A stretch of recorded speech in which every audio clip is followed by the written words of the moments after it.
नमस्ते छात्रों, नमो नमः। आपने मेरे पिछले वीडियो में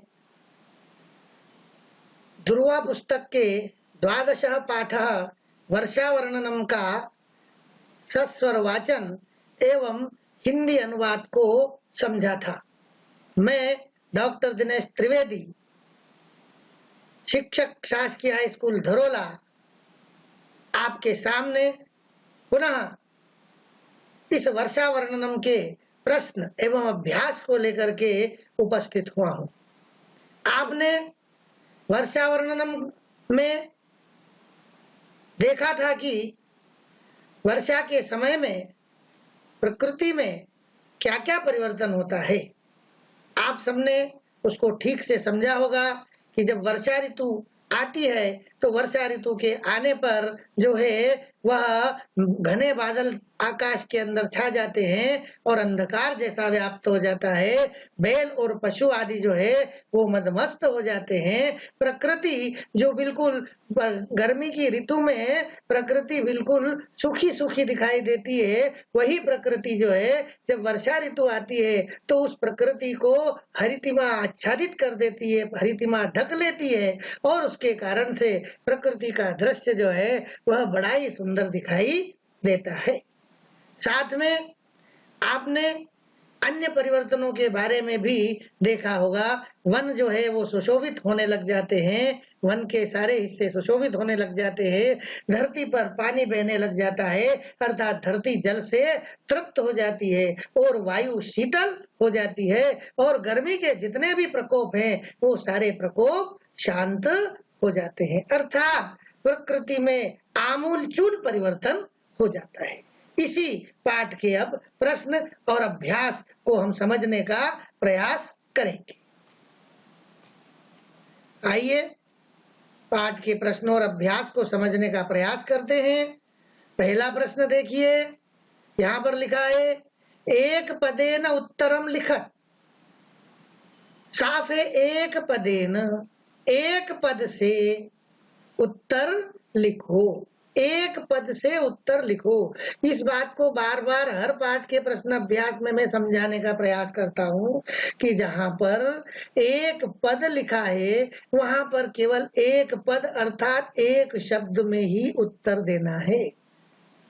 तो यहाँ पर भी हमको कहा है कि एक पद से एक पद के द्वारा उत्तर लिखो। पहला प्रश्नांश है समुदीर्ण वेगाः के प्रवान्ति। समुदीर्ण वेगाः, अत्यधिक प्रचंड वेग से, के प्रवान्ति, कौन बह रही है, प्रचंड वेग से कौन बह रही है। तो उत्तर आएगा, एक शब्द में उत्तर देना है, एक पद में देना है, तो उत्तर है वाताः। अगला प्रश्नांश देखते हैं, वर्षा काले शिखिनः किम कुर्वन्ति। वर्षा काले, वर्षा के समय में, शिखिनः मोर, किम कुर्वन्ति, क्या करते हैं। वर्षा के समय में मोर क्या करते हैं।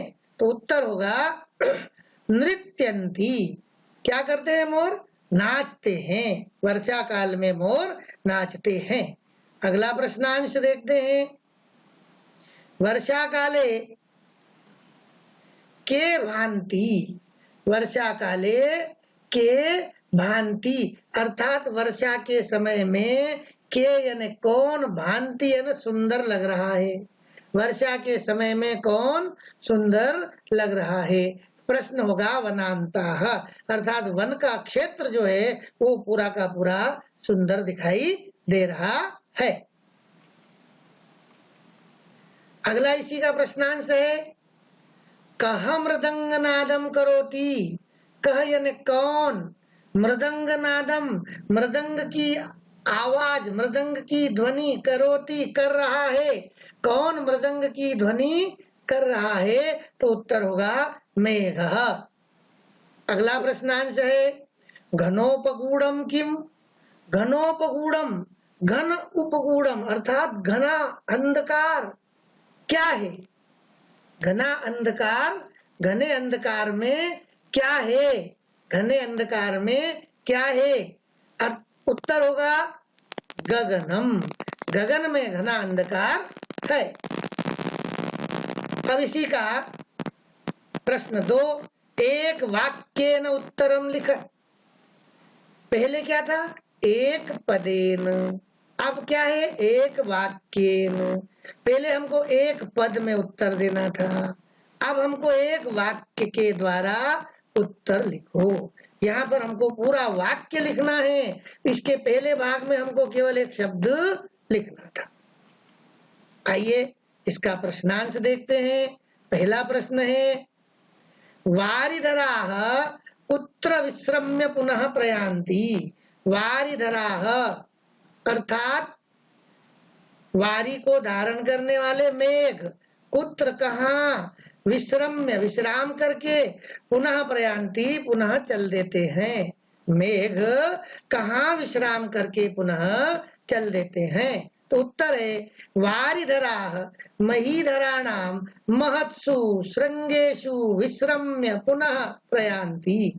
मेघ महीधराणां पर्वतों के महत्सु बड़े श्रृंगेषु शिखरों पर विश्राम करके पुनः आगे चल देते हैं। यहाँ पर आपको ध्यान देना है प्रश्नों के उत्तर में। ऐसे प्रश्नों के उत्तर में अधिकांश भाग, उत्तर का अधिकांश भाग प्रश्न में ही निहित रहता है। यहाँ पर आप देखिए, वारिधरा इसी का है, विश्रम्य पुनः प्रयान्ति, ये विश्रम्य पुनः प्रयान्ति इसी का है। केवल जो प्रश्नवाचक शब्द है ये, इस प्रश्नवाचक शब्द पर हमने उत्तर लिखा है, महीधराणाम महत्सु श्रृंगेषु। इतना हमको याद करना है, बाकी तो प्रश्न की नकल करना है। ठीक है, अगला देखिए प्रश्नांश। वर्षा काले मृगेन्द्राः कीदृशाः भवन्ति। वर्षा के समय में मृगेंद्र यानी सिंह कीदृशाः भवन्ति, किस प्रकार के होते हैं। वर्षा के समय में सिंह किस प्रकार के होते हैं या कैसे होते हैं? तो उत्तर है, वर्षा काले मृगेन्द्राः विक्रांततरा भवन्ति। वर्षा के समय में सिंह अत्यधिक पराक्रमशाली होते हैं। यहाँ पर भी आप देखिए, प्रश्न का पूरा भाग है।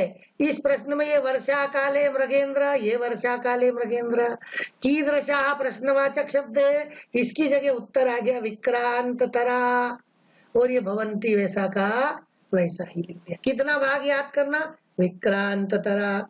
ज्यादा ध्यान आप समझिए प्रश्नों को, समझ के प्रश्न को याद करेंगे तो आपको ज्यादा समय नहीं लगेगा और प्रश्न आसानी से हल होंगे। प्रश्न का अधिकांश भाग, उत्तर का अधिकांश भाग प्रश्न में ही समाहित रहता है। केवल प्रश्नवाचक शब्द के स्थान पर हमको उसका उत्तर लिखना रहता है। अगला प्रश्न देखते हैं। वर्षा काले धरणी के ही वितृप्ता भवति। वर्षा के समय में पृथ्वी किसके द्वारा तृप्त हो जाती है? वर्षा के समय में धरती किसके द्वारा तृप्त हो जाती है? उत्तर, वर्षा काले धरणी नवे ही जलोगे ही वितृप्ता भवति। वर्षा के समय में पृथ्वी नए जल के द्वारा तृप्त हो जाती है। यहाँ भी आप देख लीजिए, वर्षा काले धरणी, ये ऐसा का ऐसा ही है। वितृप्ता भवति, ये वितृप्ता भवति ऐसा का ऐसा ही है। केवल इस कह ही की जगह नवे ही जलोगे ही। और एक और चीज ध्यान रखना है, प्रश्नवाचक शब्द जिस विभक्ति का है उसका उत्तर उसी विभक्ति में देना है। कह ही तृतीया विभक्ति है तो नवे ही जलोगे ही, यह भी तृतीया विभक्ति है। अगला प्रश्न देखिए। वर्षा काले के प्रशांताः भवन्ति। वर्षा के समय में कौन शांत हो जाते हैं? वर्षा के समय में कौन शांत हो जाते हैं? उत्तर, वर्षा काले निदाघ दोषाः प्रशांताः भवन्ति। वर्षा के समय में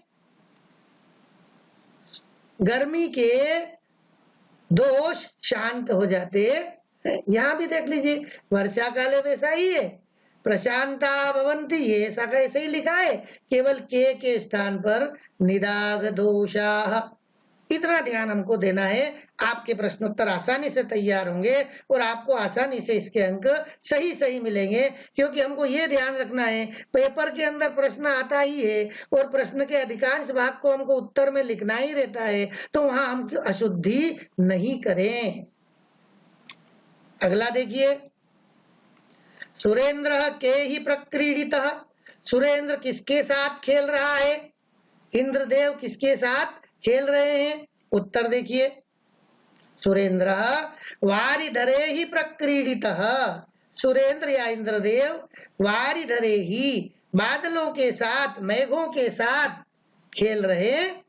यहाँ भी देख लीजिए, सुरेंद्र वैसा ही है, प्रक्रीडिता वैसा ही है। ये प्रक्रीडिता, ये सुरेंद्र, केवल कही के स्थान पर वारिधरे ही, ये भी तृतीया विभक्ति, ये भी तृतीया विभक्ति, विभक्ति का हमको जरूर यहाँ पर ध्यान देना है। अगला प्रश्नांश देखते हैं। अगला प्रश्न है, अधोलिखित प्रश्नानाम उत्तराणि लिखत। नीचे लिखे, अधोलिखित नीचे लिखे प्रश्नों के उत्तर लिखो। अब यहाँ पर ना तो ये कहा है कि एक पद में और ना ये कहा कि एक वाक्य में, अर्थात इस प्रश्न का जितना बड़ा उत्तर होगा वो हमको लिखना होगा। आपको ध्यान में होगा नए पाठ्यक्रम में अब 4 नंबर के प्रश्न भी जुड़ गए हैं, इसलिए ये तीसरा भाग का जो प्रश्न है ये 4 नंबर वाला प्रश्न है, इसको हमको ध्यान में लाना है। तो क्या कहा कि वर्षा काले वारिधरा कथम प्रयान्ति। वर्षा के समय में जो मेघ है वो किस प्रकार से चल रहे हैं? तो उत्तर है, वर्षा काले वारिधरा महीधराणाम महत्सु श्रृंगेषु विश्रम्य विश्रम्य पुनः प्रयान्ति। वर्षा के समय में मेघ पर्वतों के बड़े शिखरों पर विश्राम कर करके पुनः आगे जा रहे हैं। तो यहाँ पर आपको समझ में आया होगा कि ये पूरा प्रश्न जो है ये किसी एक पद का प्रश्न है, उस पद को आप यहाँ पर देख सकते हैं। तो वर्षा काले वारिधरा कथम प्रयान्ति, वर्षा के समय में मेघ पर्वतों के बड़े शिखरों पर विश्राम करके आगे जा रहे हैं। ख प्रश्न है, वर्षा काले नद्या कथम वहन्ति। वर्षा के समय में नदियां किस प्रकार बह रही है? तो उत्तर होगा, वर्षा काले प्रणष्टकूलाः विप्रतिपन्न मार्गाः नद्यः जलम शीघ्रं प्रवहन्ति। वर्षा के समय में जिनके किनारे नष्ट हो गए हैं, जिन्होंने मार्ग को रोक दिया है, ऐसी नदियों का जल शीघ्रता से बह रहा है। अगला प्रश्न देखते हैं, इसी का प्रश्नांश, वनेषु संगीतम के ही कथम आविष्कृतम। वन में संगीत किनके द्वारा किस प्रकार से आविष्कृत किया जा रहा है? तो उत्तर होगा, वनेषु शतपाद तंत्री मधुराभिधानम प्लवंगमाह उदीरित कंठतालम मेघ मृदंगम नादेहि संगीतम आविष्कृतम। तो कहा कि वन में शतपाद तंत्री भौरों के मधुर गुंजन के द्वारा, मधुराभिधानम मधुर गुंजन के द्वारा, शतपाद तंत्री वीणा भौरों की वीणा के मधुर गुंजन के द्वारा, प्लवंगमाह मेंढक के ऊंची कंठ के द्वारा, कंठतालम कंठ की ताल के द्वारा, और मेघ के मृदंग की तरह नाद करने से संगीत आविष्कृत हो रहा है। अगला प्रश्न, चौथा प्रश्न है, प्रदत्त शब्दे ही रिक्त स्थानानि पूरयत। नीचे दिए शब्दों से रिक्त स्थान की पूर्ति करो। शब्द दिए हैं मृगेंद्राः, वनेषु, नराः, धरणी, वारिधरेहि। ये यहाँ पर शब्द दिए हुए हैं। पहला देखते हैं, प्रवासिनो यान्ति स्वदेशान। उत्तर को मैंने अलग रंग से बता दिया है कि यहाँ से आएगा शब्द नराह। प्रवासिनो यान्ति नराह स्वदेशान। प्रवासी लोग अपने देश को वापस आ रहे हैं। वनेषु विक्रांत तराह, यहाँ आ जाएगा मृगेंद्राः। वनों में अत्यधिक पराक्रमशाली सिंह है। नवै जलोगे ही, वितृप्ता में धरणी आ जाएगा। पृथ्वी नए जल के द्वारा तृप्त हो रही है। प्रक्रीडितो सुरेंद्र, यहाँ पर रिक्त स्थान में आएगा वारी धरे ही।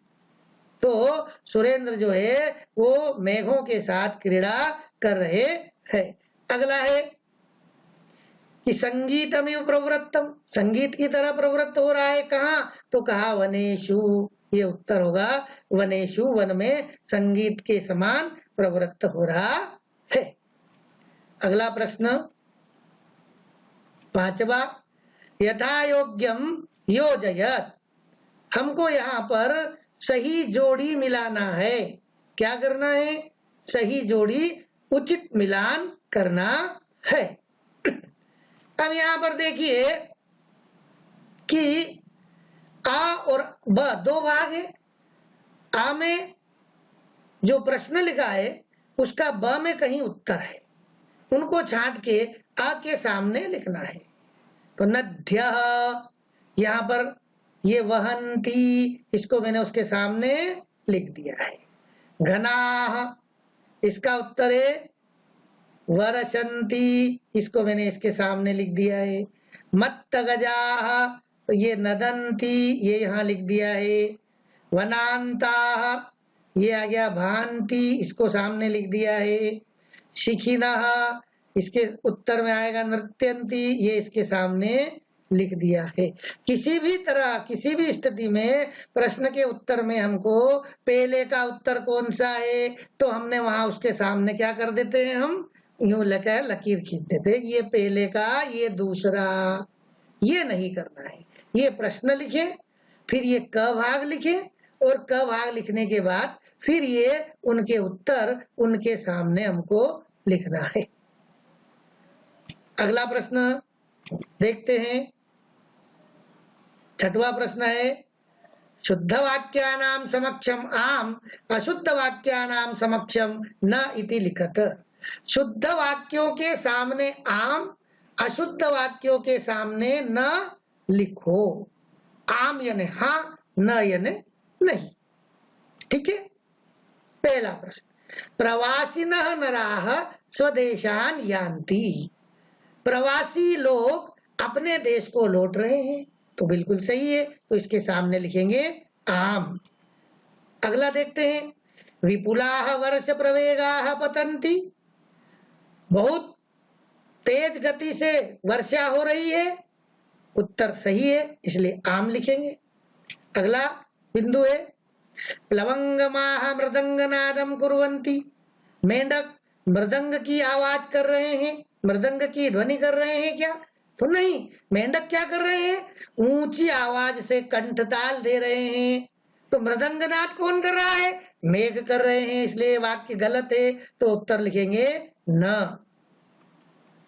अगला, नरेंद्र निभृता, जो राजा लोग हैं वो शांत हो गए हैं, सही उत्तर है, तो आम लिखेंगे। अगला है, धरणी अतृप्ता, पृथ्वी जो है वो तृप्त नहीं हुई है, तो गलत है। पृथ्वी क्या हो गई है? पृथ्वी नए जल के बहने से तृप्त हो गई है, इसलिए वाक्य गलत है, तो उत्तर होगा न। अगला प्रश्न देखते हैं, 7वां, अधोलिखित शब्दानां मूल शब्दम विभक्तिम वचनम च लिखत। अधोलिखित शब्दानाम, नीचे लिखे शब्दों के मूल शब्द, विभक्ति और वचन लिखो। शब्द लिखे हैं शिखिनः, प्लवंगमाः, नद्यः, जलम। क्या करना है? इनके हमको मूल शब्द लिखना है, विभक्ति कौन सी है लिखना है, कौन सा वचन है लिखना है। देखिए 4 कॉलम कर लिए। शब्द, ये वाला शब्द यहाँ लिखेंगे, फिर उसका मूल शब्द क्या है उत्तर लिखेंगे, फिर उसकी विभक्ति क्या है वो लिखेंगे, फिर उसका वचन क्या है वो लिखेंगे। अब देखिए पहला शब्द, उदाहरण दे दिया है यहाँ प्रश्न में, जैसे नराह, ये शब्द है, इसका मूल शब्द नर है, विभक्ति प्रथमा है, वचनम बहुवचनम। ऐसे ही इन चारों के उत्तर लिखना है। पहला देखते हैं, शिखिनः का मूल शब्द शिखिन, विभक्ति प्रथमा, वचनम बहुवचनम। दूसरा शब्द प्लवंगमाः, प्लवंगम मूल शब्द है, प्रथमा बहुवचनम। अगला शब्द है में नद्यः, मूल शब्द नदी, विभक्ति प्रथमा, वचनम बहुवचनम। अगला शब्द देखते हैं जलम, मूल शब्द जल, विभक्ति प्रथमा और वचनम बहुवचनम। अगला प्रश्न देखते हैं, 8वां प्रश्न है निम्नलिखित क्रियापदानाम धातुम लकारम पुरुषम वचनम च लिखत। नीचे लिखे क्रियापदों के धातु, लकार, पुरुष और वचन लिखो। कौन कौन सी दिए? यान्ति, प्रवहन्ति, प्रवान्ति, ध्यायन्ति। इनके हमको लकार लिखना है, धातु लिखनी है, लकार लिखने हैं, पुरुष लिखना है, वचन लिखना है। आइए इनके हम 4 कॉलम बना लेते हैं।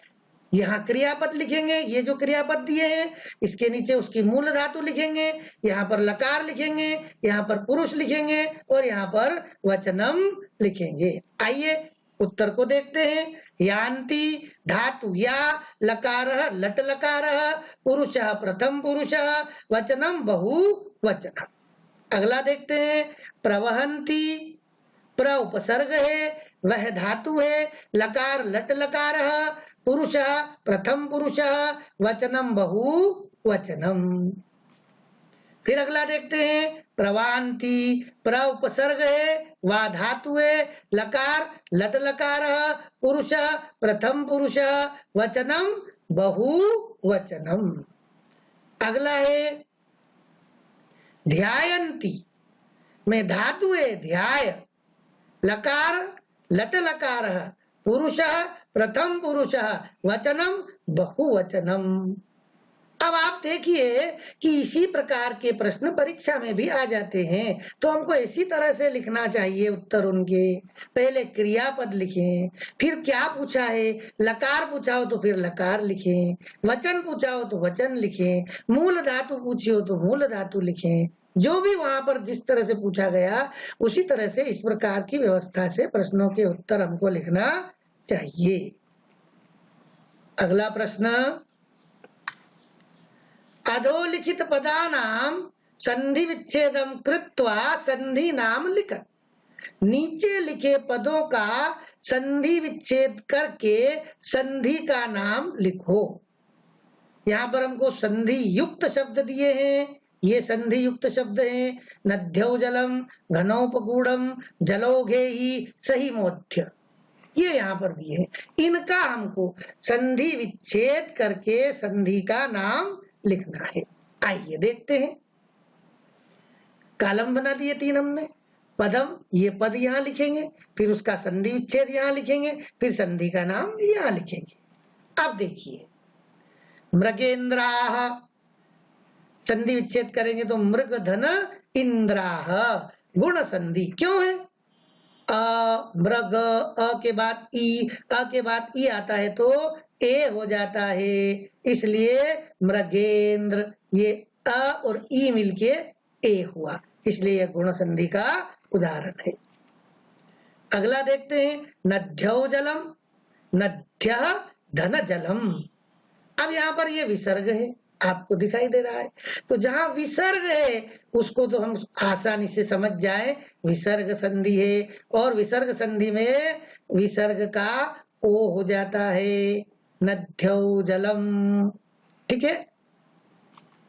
अगला देखते हैं घनोपगूढ़म, घन धन उपगूढ़म, गुण संधि क्यों है? घन में आ है, ऊ, आ और ऊ जब मिलते हैं तो दोनों मिलकर के ओ हो जाता है, इसलिए दोनों के स्थान पर ओ घनोपगूढ़म गुण संधि का उदाहरण है।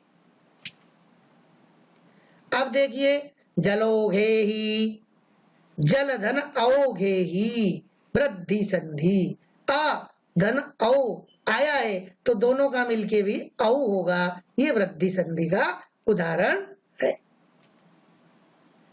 अगला है सहिमोध्य, सहिमः धन अध्य, सहिमः ये यहाँ पर अवग्रह आ गया है, सही वह धन अध्य।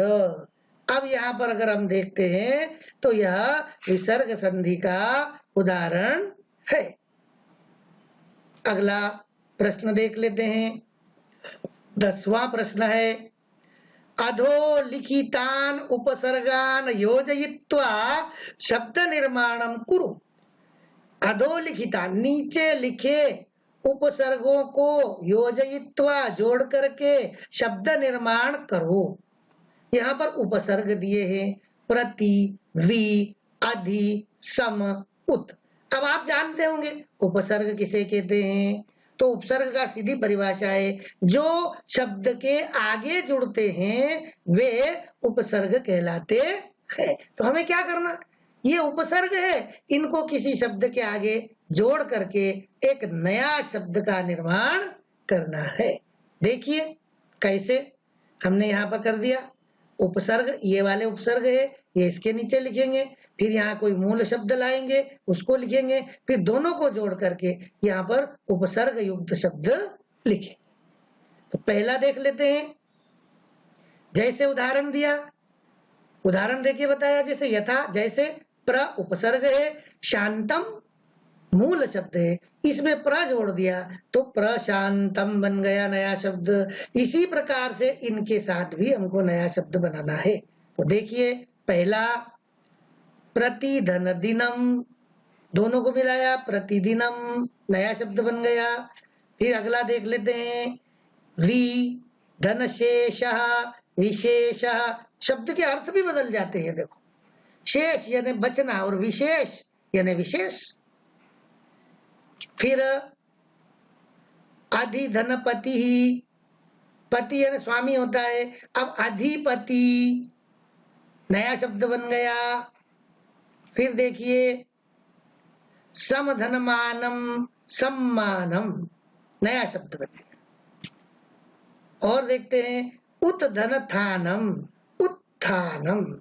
इस प्रकार से हमको उपसर्ग जोड़ करके और नए शब्दों का निर्माण करना है। अगला प्रश्न देख लेते हैं, जो अंतिम प्रश्न है इस अभ्यास का, उसको देखते हैं कि कहा कि अधोलिखिता नाम शब्दानाम पर्याय शब्दान लिख, नीचे लिखे शब्दों के पर्याय शब्द लिखो। पर्याय आप समझते होंगे, पर्याय का अर्थ है समानार्थी, जिसको हिंदी में कहते हैं समानार्थी शब्द, पर्यायवाची शब्द। तो यहाँ पर भी हमें नीचे शब्द दिए हैं, कौन कौन से दिए हैं, नराः, वारिधराः, शिखिनः, प्लवंगमाः, महिधराणाम्, ये 5 शब्द दिए हैं, इनके हमको पर्यायवाची शब्द लिखना है। आइए अब इसका उत्तर देख लेते हैं कैसे। तो ये यहाँ लिखा, जैसे वायु, इसका पर्याय शब्द क्या है, पवनः। इसी प्रकार से इन 5 के उत्तर यहाँ लिखना है। आइए पहले का देखते हैं, नराः पर्यायवाची मनुष्याः। अगला वारिधराः, उत्तर मेघः। अगला शिखिनः पर्यायवाची मयूरः। अगला प्लवंगमाः मंडूकः। फिर अगला महिधराणाम पर्वता नाम। कुल मिलाकर के हमको यहाँ पर क्या करना है, ये जो शब्द दिए हैं इनके ही समानार्थी शब्द ढूंढ करके लिखना है। परीक्षा में जरूर आप ध्यान रखें, अच्छे से समझ करके और व्यवस्थित उत्तर हमको प्रश्नों के लिखना चाहिए, सफाई का हमको ध्यान रखना चाहिए। ये हमने प्रश्न और अभ्यास को वर्षा वर्णनम के समझा है। आपको बहुत बहुत धन्यवाद। नमो नमः, बहुत बहुत धन्यवाद।